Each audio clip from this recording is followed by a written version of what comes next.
وہ چیلنج کرتا تھا، بتاتا تھا پولیس کو کہ میں اس جگہ یہ واردات کرنے جا رہا ہوں، مجھے روک سکتے ہو تو روک لو۔ اس نے پہلا جرم جو ہے وہ 13 سال کی عمر میں کیا تھا اور ایک معمولی تنازع پر اس نے اپنے پڑوسی کو قتل کر دیا تھا۔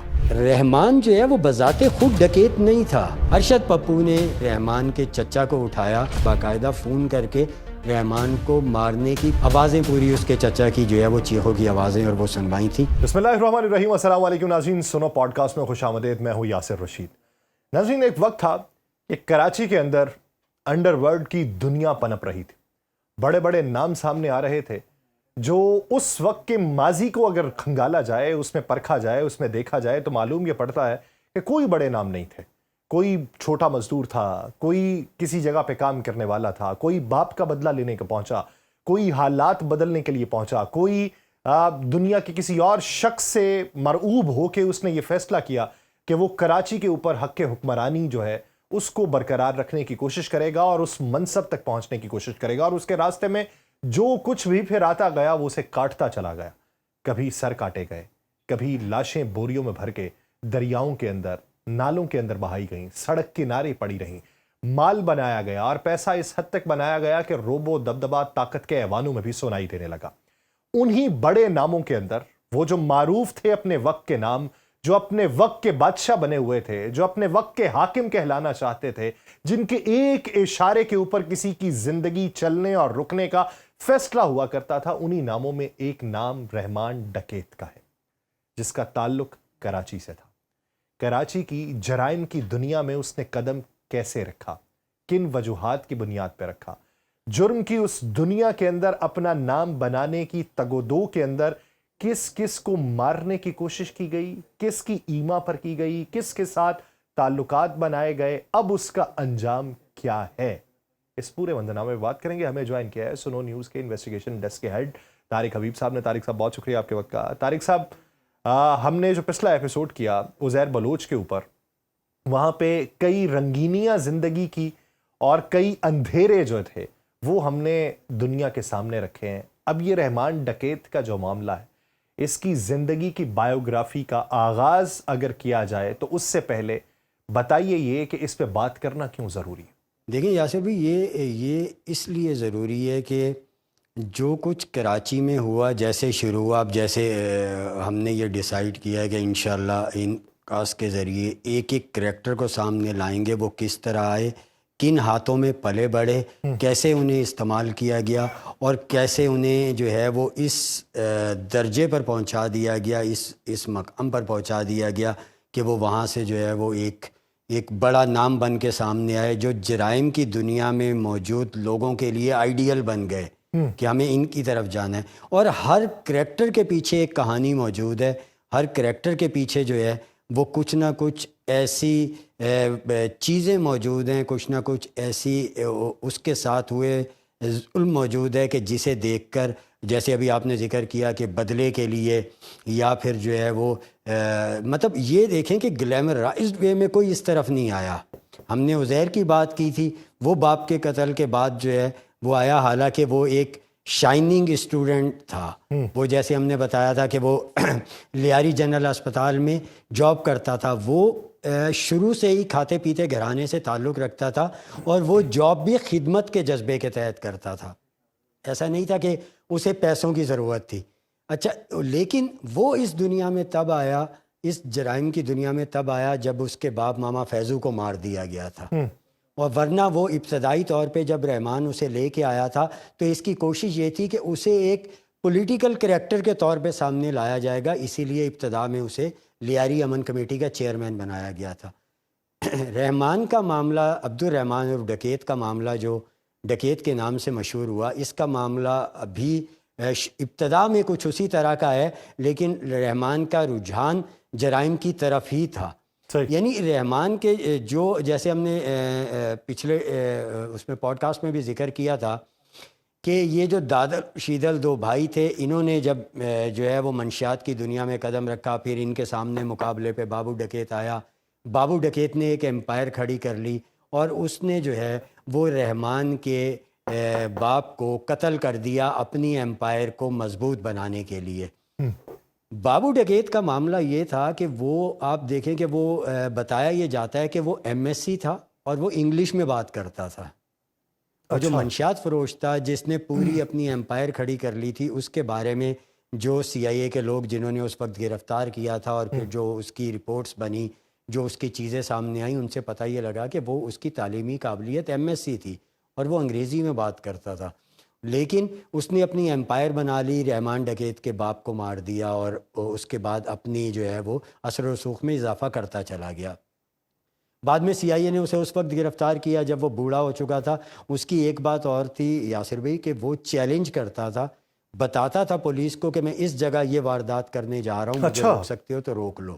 جی، اور وہ وہاں وہ کارروائی کر کے باقاعدہ طور پہ فلموں میں ہوتا تھا کہ باقاعدہ طور پہ سائن دیا جاتا تھا، وہ دیا جاتا تھا. اور پھر اس نے جو ہے وہ اس طرح کرتا تھا اور وہ بہت مشہور تھا، اس کے اوپر ہاتھ نہیں ڈالا جا سکا. لیکن اسے اس وقت CIA نے گرفتار کیا جب وہ بوڑھا ہو چکا تھا، جب فالج کا مریض بن چکا تھا، حرکت کرنے سے قاصر تھا. وہ گرفتار ہوا، پھر اس کی ویڈیو بیان بھی ریکارڈ ہوئے.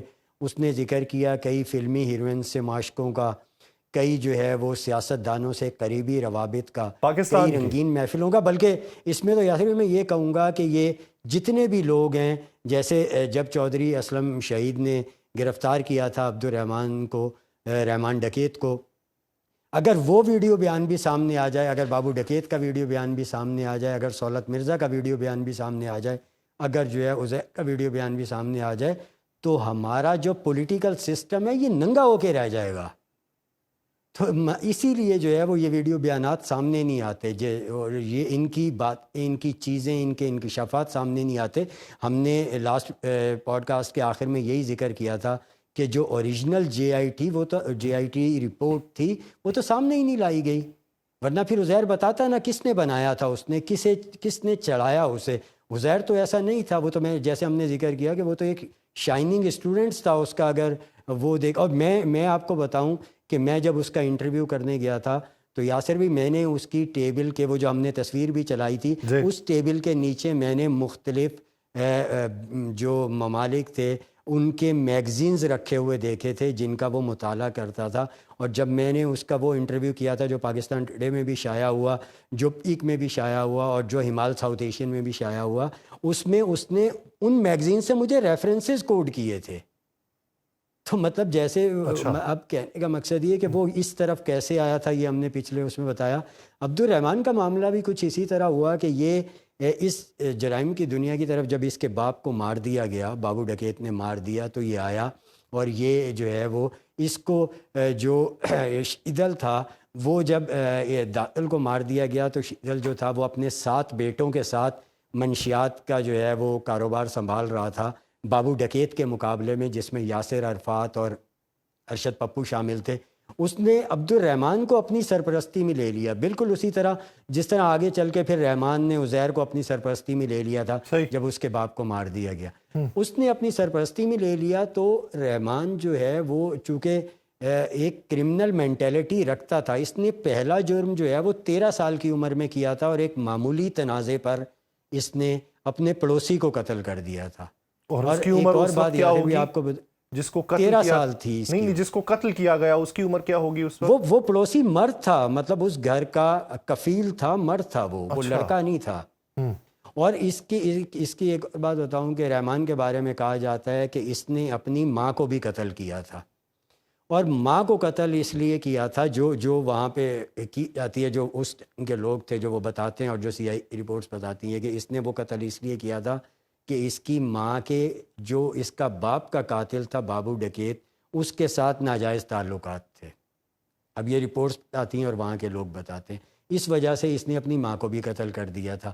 پھر یہ جو ہے وہ اس گروپ میں شامل ہوا اور چونکہ بہت زیادہ ایکٹیو اور تیز تھا تو یہ جو ہے وہ تیزی سے آگے بڑھتا چلا گیا.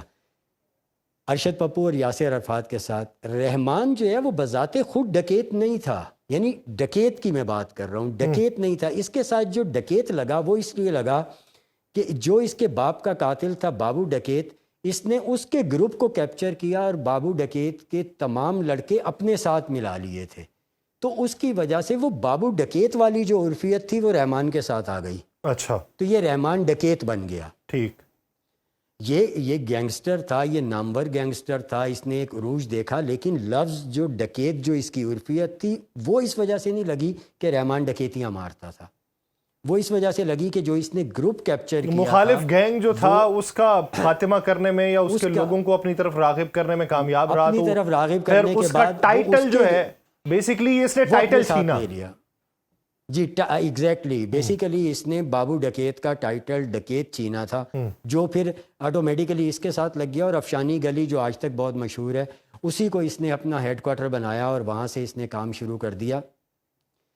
اس کی رحمان ڈکیت جو ہے وہ جتنا بھتے لیتا تھا اور جو اماؤنٹ اس کے پاس جمع ہوتی تھی، اغوا برائے تاوان، بھتہ خوری، منشیات فروشی، ہر قسم کے جرائم میں جو اماؤنٹ جمع ہوتی تھی وہ یہ امانتاً جو ہے وہ شیدل کے پاس رکھواتا تھا، ارشد پپو اور یاسر عرفات کے باپ کے پاس.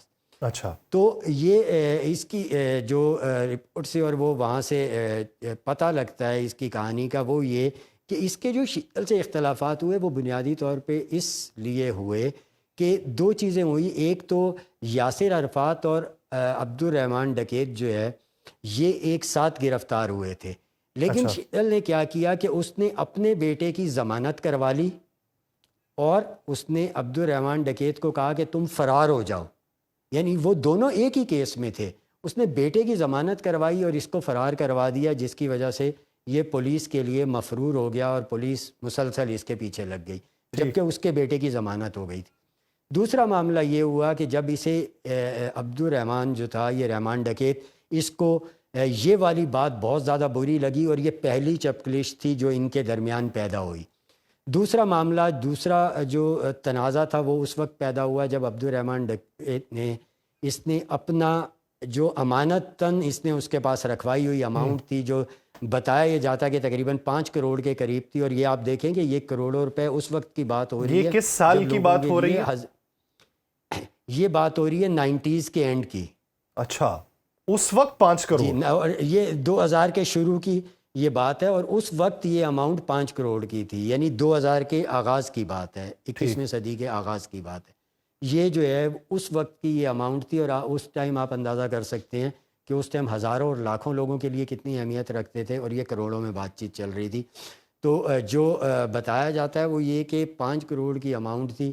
وہ جب اس سے لینے کی بات کی گئی تو اس نے دینے سے انکار کر دیا، بلکہ نہ صرف انکار کیا بلکہ اس کو رحمان ڈکیت کو گرفتار بھی کروا دیا. اچھا. رحمان ڈکیت گرفتار ہوتا ہے، یہ وہاں سے جو ہے وہ جیل چلا جاتا ہے. پھر جب اس کی گرفتاری ہوتی ہے طارق بھائی، یہ بتائیے اس وقت اس کے اوپر کم از کم قتل کے کتنے الزامات تھے؟ دیکھیے، جب اس کی گرفتاری ہوئی تو اس ٹائم جو رپورٹ میں چیزیں سامنے آتی ہیں یہ کہا جاتا ہے کہ قتل اور اقدام قتل کے 11 مقدمات تھے اس وقت. اچھا. یہ اس گرفتاری کی بات کی جا رہی ہے جس پہ جو ہے وہ اسے جیل نے خود گرفتار کروایا تھا.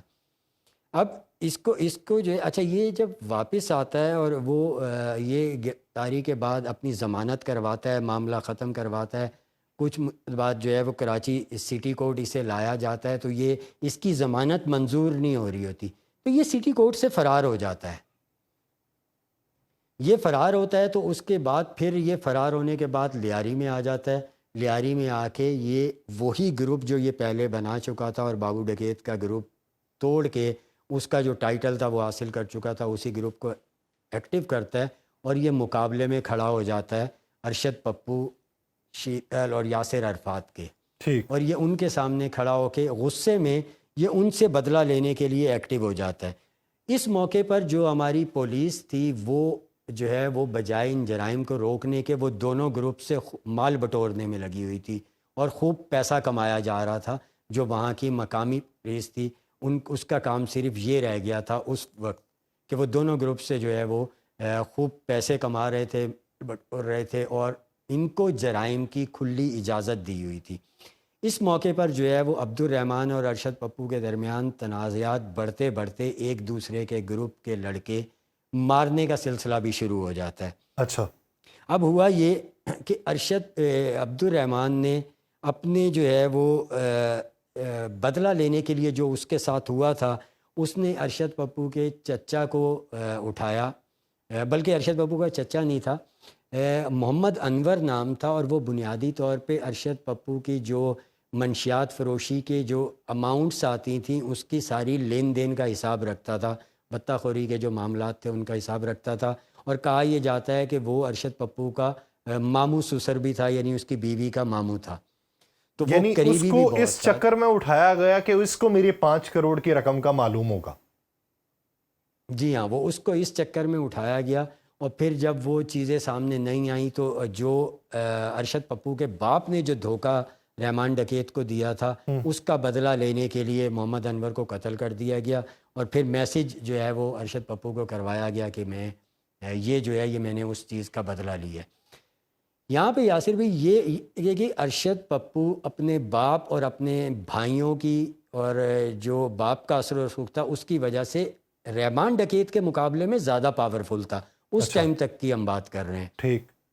ارشد پپو نے جواب میں جو ہے وہ اس کے رحمان کے چچا کو اٹھایا اور چچا کو اٹھا کے ہب چوکی کی طرف لے جا کے اسے مار دیا، اور مارنے کا کہا یہ جاتا ہے کہ باقاعدہ فون کر کے رحمان کو مارنے کی پوری فائرنگ اور آوازیں پوری اس کے چچا کی جو ہے وہ چیخوں کی آوازیں اور وہ سنوائی تھیں۔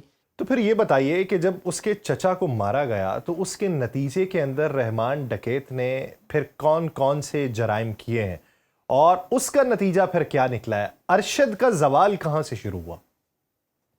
دیکھیں یاسر بھی اس میں ہوا یہ کہ جب ارشد نے اس کے چچا کو مارا تو اس کے بعد ارشد پپو مضبوط پوزیشن میں تھا۔ اس نے چن چن کر رحمان کے ساتھیوں کو، رحمان کے ہمدردوں کو، اور وہ لوگ جو رحمان کو بھتہ دیتے تھے، جو اس کی فائنینشل سپلائی لائن بحال رکھے ہوئے تھے، اس نے ان ٹارگیٹس کو ہٹ کیا اور ان کو مارا، جس کی وجہ سے یہ کہا جا سکتا ہے کہ اس وقت اس موقع پر رحمان کی کمر ٹوٹ چکی تھی، رحمان بلوچستان فرار ہو گیا، اور تو ارشد رحمان پپو کو اس پاور میں آ وقت گئے۔ اس انٹینسٹی کا اندازہ نہیں تھا کہ جب وہ اس کے ماما سسر یعنی ان کا جو اکاؤنٹنٹ تھا اس کو ٹارگٹ کیا گیا؟ رحمان کو شاید اس ٹائم جو ہے وہ اس حد تک کے رد عمل کا اندازہ نہیں تھا، یہی تھا کہ کاؤنٹر میں ضرور یہ نقصان پہنچا سکتا ہے لڑکوں کو، لیکن اس درجہ یہ اس کو پورے گینگ کو ختم کرنے کی کوشش کرے گا۔ ان ساری سچویشن سے جو یہ سامنے آتی ہیں، اس سے یہ ظاہر ہوتا ہے کہ رحمان کو اس کا اندازہ نہیں تھا کہ اتنا سخت رد عمل بھی آ سکتا ہے۔ ٹھیک۔ رحمان بلوچستان فرار ہو جاتا ہے، اور اس دوران جو ہے وہ جب کریکٹر ماما فیضو کو جو ہے وہ مارا جاتا ہے، جیسے جن کا ہم لاسٹ اس میں پوڈ کاسٹ میں ذکر کر چکے ہیں کہ جو عزیر کے والد تھا، اور وہ جو ہے وہ ایک ٹائم کیپر تھا ایک بس اڈے کا جو جٹ مارکیٹ میں لیاری کے موجود ہے، تو اس کو جب مارا جاتا ہے تو پھر عزیر سامنے آتا ہے اور رحمان عزیر کو سرپرستی میں لے لیتا ہے، جس طرح اسے لیا گیا تھا، تو یہ اس کو سرپرستی میں لیتا ہے، اور پھر جنگ جو ہے وہ عزیر کے ذریعے لڑکوں کو گیدر کرنے کا اور یہ سارا معاملہ شروع کرایا جاتا ہے۔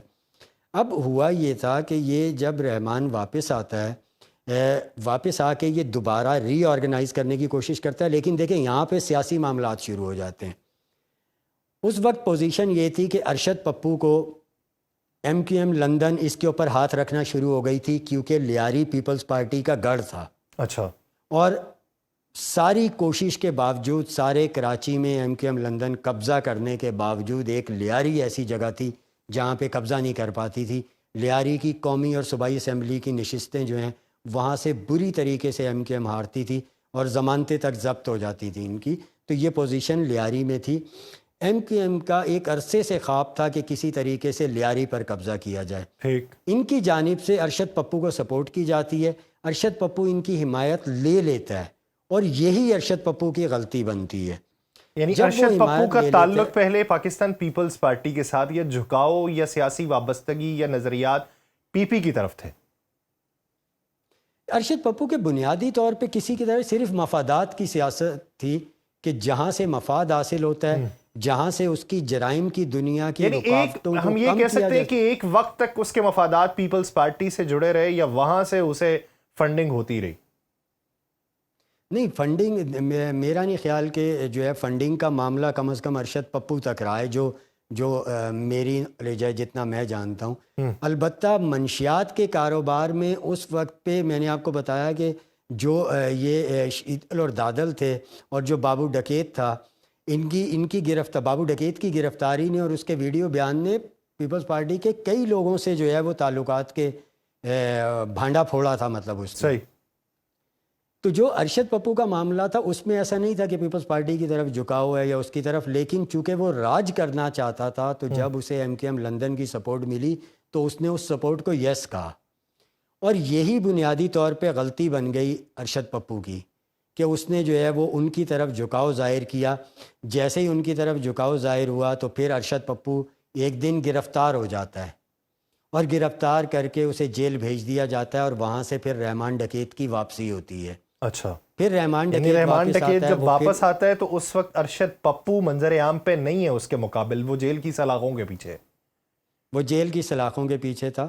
اور وہاں سے جو ہے وہ جب یہ رحمان واپس آتا ہے تو رحمان کو پھر ایم کیو ایم کی مخالفت میں جو ہے وہ پیپلز پارٹی کی طرف سے سپورٹ دی جاتی ہے، مطلب اس جو یہ سیاسی جماعت تھی اس کی طرف سے، جو خود جو ہے وہ عزیر کی جی آئی ٹی میں اور رحمان کی تفتیش میں اور وہاں کے لوگوں کے حوالے سے جو چیزیں سامنے آتی ہیں، ہم ٹوٹلی اسی پہ بات کر رہے ہیں، تو وہاں سے سپورٹ دی جاتی ہے، رحمان کو کھڑا کیا جاتا ہے. اب رحمان وہاں پہ آ کے قبضہ کر لیتا ہے. جب رحمان کو سیاست کا جو ہے وہ مزہ آنے لگتا ہے تو رحمان جو ہے وہ پھر پوری طرح سرگرم ہو جاتا ہے اور اس کا دماغ یہ کہتا ہے کہ ایک ایسا سیاسی پلیٹ فارم بنایا جائے جو ٹوٹلی رحمان کے انڈر ہو اور وہ پورے لیاری پہ بیٹھ کے راج کرے اور اس کے کہنے پر لیاری میں تبدیلیاں ہوں اور لیاری میں سیاست ساری اس کے کہنے پہ ہو. تو یہ وہ موقع ہوتا ہے کہ جب رحمان اپنا پلیٹ فارم لیاری امن کمیٹی کے نام سے لانچ کرتا ہے. اس کے ساتھ ساتھ رحمان جو ہے وہ پیپلز پارٹی کو بھی آنکھیں دکھانی شروع کر دیتا ہے. اچھا. اور جب بلدیاتی انتخابات ہوتے ہیں تو پیپلز پارٹی کے نمائندوں کے مقابلے میں رحمان ڈکیت کے نمائندے کھڑے ہوتے ہیں اور وہ نمائندے کلین سویپ کرتے ہیں، یعنی پیپلز پارٹی کے امیدوار وہاں سے جیتنے کے قابل نہیں رہتے. اچھا. یہ چیز جو ہے وہ لازمی بات ہے، پھر جو ہے وہ سیاسی جماعت کو بری لگتی ہے تو وہاں سے جو ہے وہ پھر آپ یہ دیکھیں کہ پھر جو ہے وہ ارشد پپو کی رہائی عمل میں آ جاتی ہے اور رحمان کی گرفتاری کے لیے چھاپے مارے جانے لگ جاتے ہیں. اچھا. تو یہ سلسلہ شروع ہو جاتا ہے. لیاری امن کمیٹی کا جو ہے وہ چیئرمین بنا دیا جاتا ہے عزیر بلوچ کو، کیونکہ جیسے ہم نے ذکر کیا کہ عزیر بلوچ بنیادی طور پہ جو ہے وہ کرمنل مینٹیلٹی کا نہیں تھا، تو اسے اسی صورت میں سامنے لانے کی کوشش کی جاتی ہے.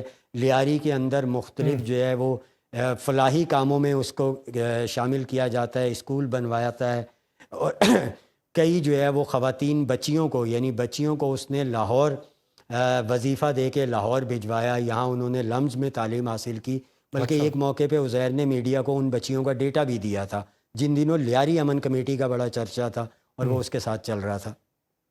اسی طرح یہ سب کچھ جو ہے وہ بنیادی طور پہ رحمان کرا رہا تھا.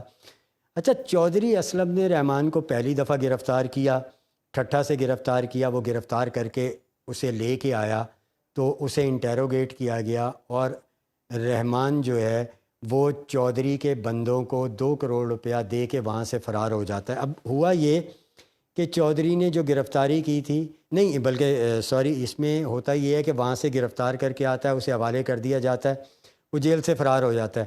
دوسری دفعہ جب یہ بھاگا تھا کورٹ سے فرار ہوتا ہے، دوسری دفعہ جب اس کو گرفتار کیا وہ کوئٹہ کے ٹاؤن سے گرفتار کیا تھا چودھری اسلم نے، اور وہاں سے جب اس کو لے کے آتے ہیں تو اس کی گرفتاری جو ہے وہ ڈالی نہیں گئی تھی، یعنی گرفتاری کاغذوں پر نہیں لائی گئی تھی، اسے وہاں رکھا گیا تھا، انٹیروگیٹ کیا جا رہا تھا. تو یہ چودھری اسلم کی ٹیم کے 2 ممبرز کو جو بتایا جاتا ہے، اور چودھری اسلم سے بھی ہماری اس حوالے سے بات چیت ہوتی رہتی تھی، 2 کروڑ روپے دے کے وہاں سے فرار ہو جاتا ہے.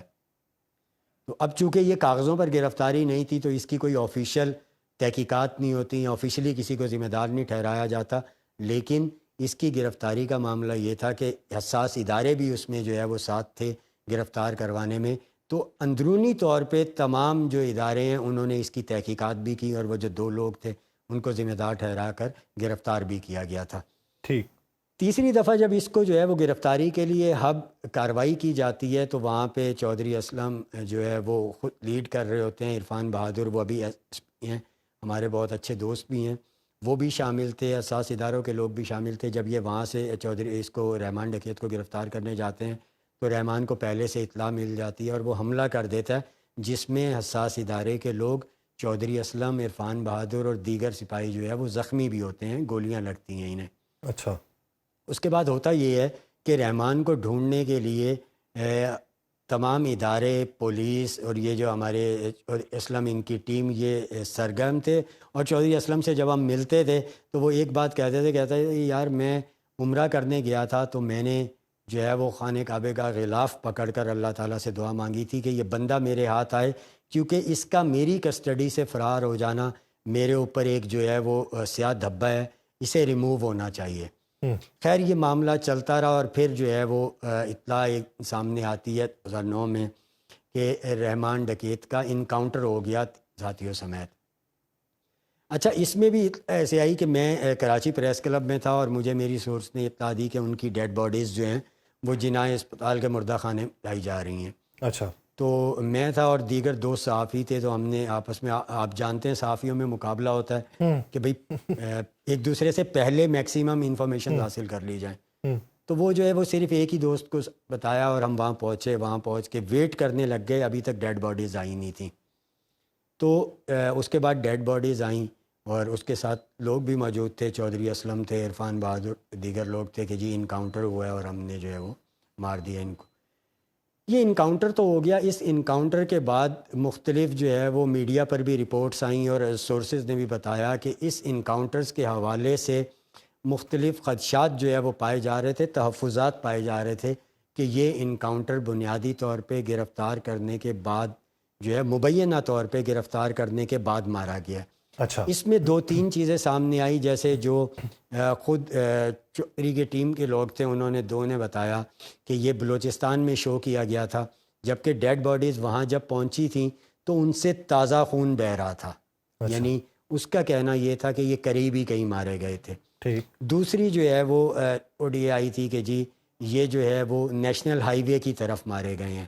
اور تیسری جو ایک جو ہے وہ چیز اس وقت سامنے آئی، وہ سب سے زیادہ دلچسپ تھی، وہ یہ تھی کہ یہ جو ہے وہ اٹھائے کسی اور ادارے نے تھے، اور چودھری نے جا کے، چودھری اسلم نے ان سے یہ حاصل کیے تھے، اور یہ بات بھی جو ہے وہ سامنے آئی کہ وہاں پہ شاید مبینہ طور پہ وہاں خرید و فروخت کا معاملہ ہوا تھا کہ یہ جو ہے وہ آپ لے لیں، چونکہ جو یہ ٹیم تھی جن کی کسٹڈی سے یہ فرار ہوا تھا وہ جو ہے وہ اپنے اوپر سے اس داغ کو دھونا بھی چاہ رہی تھی، لیکن اور اس پہ پے کیا گیا۔ جی ہاں، یہ مطلب یہ ایک چیز بھی سامنے آئی جب مختلف کنٹروورشل تھیریز سامنے آ رہی تھیں، تو ان میں ایک تھیری یہ بھی سامنے آئی تھی کہ اصل میں یہ معاملہ ہوا تھا، گرفتار جو ہے وہ دیگر لوگوں نے کیا تھا اور ان سے پھر یہ لیا گیا تھا تاکہ جو ہے وہ ایک جو کسٹڈی سے یہ فرار ہوا تھا اس داغ کو دھویا جا سکے۔ جو بھی چیز ہوئی ان دا اینڈ یہ مقابلہ جو ہے یہ متنازع تھا کہ یہ اس کو جو ہے وہ تسلیم نہیں کیا جا رہا تھا کہ یہ جینون پولیس مقابلہ ہے۔ اسے جو ہے وہ مختلف رپورٹس بھی آتی رہیں، انکوائریاں بھی ہوتی رہیں، چیزیں بھی آتی رہیں کہ یہ جو ہے وہ اینڈ تک جو ہے وہ اسی بات میں زیادہ وزن رہا اور زیادہ یہی بات ہوتی رہی کہ مختلف کنٹروورشل تھیریز کے ساتھ جو ہے وہ یہ بتایا جاتا تھا کہ یہ مقابلہ جینون نہیں تھا، لیکن ان دا اینڈ رحمان ڈکیت جو ہے وہ اپنے انجام تک پہنچا۔ اچھا چلیں، میں نے لاسٹ پوڈ کاسٹ میں بھی آپ سے سوال کیا تھا کہ عزیر بلوچ تو چلیں اس وقت جیل کی سلاخوں کے پیچھے، رحمان ڈکیت تو مارا گیا، رحمان ڈکیت کے پاس پیسہ کتنا تھا؟ اس کے مارے جانے کے بعد اس کی سلطنت کا وارث کون بنا؟ پیسہ کہاں پہ استعمال ہوا؟ اس کی انویسٹیگیشن کیا ہوئی اور اس کی رپورٹس کیا منظر عام پہ آئیں؟ اب عملی شکل اس کے خانوادے کی کیا ہے؟ یاسر بھی اس میں نا مختلف چیزیں ہیں، مطلب آپ ایک اور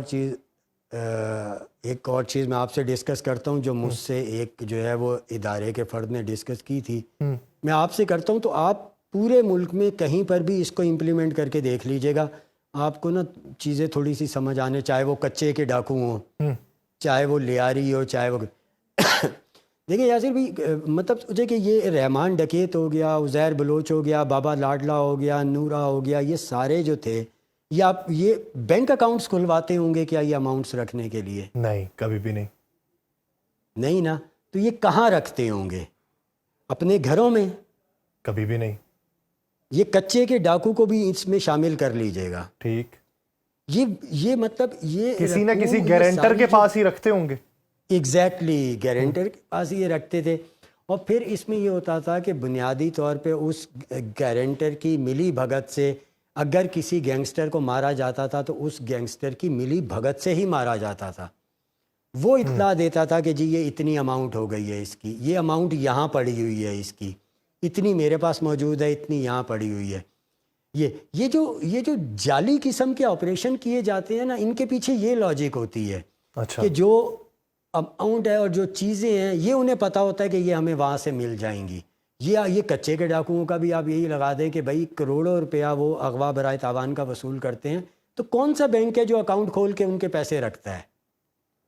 اور پھر ایسے کو وہ ہر دوسرے دن تو وہ فرار ہو کے کبھی کسی دوسری جگہ, کبھی کسی دوسری جگہ, کبھی بلوچستان کی طرف نکل جاتے ہیں, کبھی کسی طرف نکل جاتے ہیں. تو پھر وہاں پہ اور پھر آپریشنز جو ہیں یہ ایک مخصوص ٹائم پیریڈ میں ہی کیوں ہوتے ہیں, چاہے وہ لیاری ہو چاہے وہ کچے گئے. کہنے کا مقصد یہ کہ یہ معاملات یہ تھے کہ اماؤنٹ جو تھیں ان کے گارنٹرز کے پاس تھیں, اور پھر آپریشنز بھی وہی کرواتے تھے. پھر جب معاملات آگے بڑھے تو یہ آیا کہ انہوں نے جو ہے وہ مسقط کی طرف, دبئی کی طرف, اور یہاں جو ہے وہ انہوں نے انویسٹمنٹ شروع کی. جب انہیں باہر کی پارٹیاں ساتھ ملنا ان کے شروع ہو گئیں, اور جب ان کو وہ لوگ ملے جو ان ممالک سے, ان ریاستوں سے ان کے مددگار ثابت ہوئے, تو انہوں نے پھر ان کے جو ہے وہ بزنس وہاں پہ کروایا, اور انہوں نے اماؤنٹس وہاں مٹ کرنی شروع ہوئی. اور ادروائز جو بالکل لوکل کرمنلز تھے, یعنی جو ان کے لوکل لڑکے تھے, ان کے بارے میں تو بتایا جاتا ہے کہ ان کا جو حصہ جاتا تھا وہ لازم بات ہے بہت کم ہوتا تھا, لیکن وہ اپنے گھروں میں ہی رکھتے تھے. ٹھیک. تو پھر وہ مال غنیمت ہوتا تھا, جو بھی آپریشن کرتا تھا وہ جب ان کے گھروں میں داخل ہوتا تھا تو ان کے لیے مال غنیمت ہوتا تھا. تو بیسیکلی مال غنیمت تھوڑا سا بڑھنے کا انتظار بھی کیا جاتا ہے, جو تاثر ملتا ہے, اور جو جن دوستوں یاروں سے بات ہوتی ہے ان سے پتہ ہوتا ہے کہ یہ تو یعنی یہ کہا جا سکتا ہے کہ اب رحمان ڈکیت کے بیرون ملک جو پھر جائیدادیں ہیں ان کے سوا پاکستان میں کچھ بھی نہیں تھا. نہیں, رحمان ڈکیت کے حوالے سے تو یہ چیز آتی ہے, بلکہ ایک اور چیز جو ابھی سننے میں آئی ہے, کنفرمیشن نہیں ہے, کہ رحمان ڈکیت کا بیٹا جو ہے وہ اب لیاری میں سرگرم ہو رہا ہے.